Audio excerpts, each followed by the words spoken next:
السلام عليكم ورحمة الله وبركاته، مساكم الله بالخير جميعا.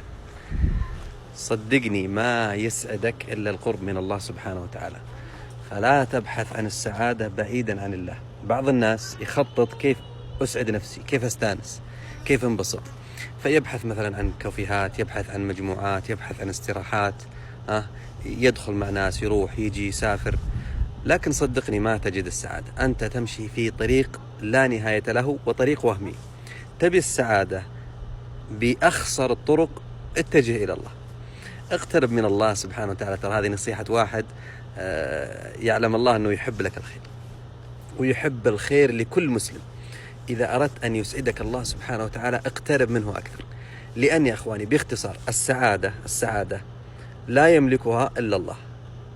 فإذا كنت قريبا من الله أنزلها في قلبك، إذا كنت بعيدا عن الله نزعها من قلبك. هو قال جل وعلا: ومن أعرض عن ذكري فإن له معيشة ضنكا. طيب وش الحل؟ الحل أقبل على الله، اقترب من الله، التزم بالصلوات، التزم بأذكارك، أذكار الصباح المساء، التزم بقيام الليل ولو ركعة واحدة، ابتعد عن المحرمات، الموسيقى، الأغاني، النظر الحرام، الغيبة وما أشبهها من المحرمات. اقرأ من القرآن ولو صفحتين 3 في اليوم، لا تهجر المصحف، وتعال راجعني بعدها، شوف السعادة التي تغمرك. أسأل الله سبحانه وتعالى أن يجعلني وإياك وجميع المسلمين من سعداء الدارين. شكرا لكم.